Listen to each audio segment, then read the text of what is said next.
10 करोड़ से ज़्यादा निवेशकों को राहत देते हुए सहकारिता मंत्री अमित शाह ने सहारा रिफंड पोर्टल की शुरुआत कर दी है। सुप्रीम कोर्ट का आदेश था 29 मार्च 2023 को, जिसमें 9 महीने के अंदर जो करोड़ों निवेशक है सहारा की अलग अलग कोऑपरेटिव सोसाइटी से जुड़े हुए, उनको पैसा रिफ़ंड करने की जो प्रक्रिया शुरू करने के लिए कहा था। तो उसी सिलसिले में वेबसाइट है, जो पोर्टल है, वो लॉन्च कर दिया गया है। और इसमें जो 4 सोसाइटीज़ है, कोऑपरेटिव सोसाइटीज़ है, उनके जो निवेशक है जिनकी मैच्योरिटी पूरी हो गई और इनके पास डॉक्यूमेंट है, वो इस पोर्टल पे लॉगिन कर अपना पैसा वापस ले सकते हैं। तो ये जो वेबसाइट एड्रेस है mocrrefund.crcs.gov.in, तो ये वेबसाइट है। इसमें जो 4 सोसाइटीज़ है, Sahara credit cooperative society, Lucknow Saharan universal multipurpose society Bhopal, Hamara India credit cooperative society Kolkata और star multipurpose cooperative society Hyderabad, इन 4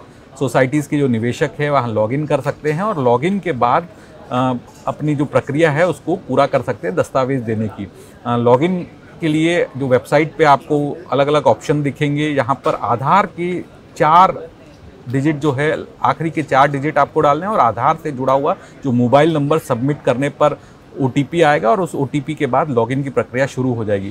कौन कौन से डॉक्यूमेंट आपके पास होने चाहिए, इसको लेकर भी FAQs दिया गया है। उसमें बताया गया है कि आधार से जुड़ा हुआ मोबाइल नंबर होना अनिवार्य है। तो अगर आपका मोबाइल नंबर आधार से लिंक नहीं है तो उसे लिंक कराना होगा। इसके अलावा जो पासबुक या जो प्रमाण पत्र दिया गया है डिपॉजिट का, वो देना होगा। उसके अलावा 50,000 रुपये से ज़्यादा की दावा राशि है तो उसके लिए पैन कार्ड भी होना ज़रूरी है।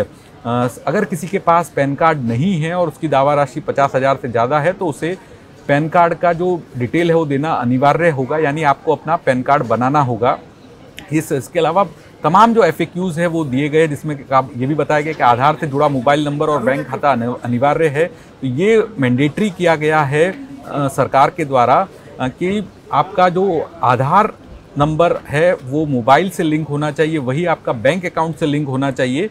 तो अगर आपको दावा चाहिए, जो आपका रिफ़ंड चाहिए, तो ये मैंडेटरी है। और इसके पीछे मकसद यही कि किसी भी तरह का फ्रॉड नहीं हो और जो सही एप्लीकेंट है उसकी जानकारी जा सके। ये तमाम FAQs हैं जहां पर आप देख सकते हैं। आधार से जुड़ी और तमाम डिटेल जो है इस पोर्टल पे दी गई है, जहां पर आपको आपके जो डॉक्यूमेंट है वो स्कैन करके अपलोड करने हैं और उसके बाद उसको सत्यापित किया जाएगा। और सत्यापित होने के बाद आपका जो पैसा है, आपकी जो अकाउंट नंबर आपने दिया है उसमें ट्रांसफ़र कर दिया जाएगा। तो एक बड़ा फैसला जो है सुप्रीम कोर्ट ने सुनाया था, उसके बाद सरकार के द्वारा इस पोर्टल की शुरुआत कर दी गई है। और इस पोर्टल में आप लॉगिन करके जो भी करोड़ों निवेशक है वो अपने दावे को मांग सकते हैं। उसके साथ साथ उन्हें जो डॉक्यूमेंट्स है वो भी सबमिट करने होंगे।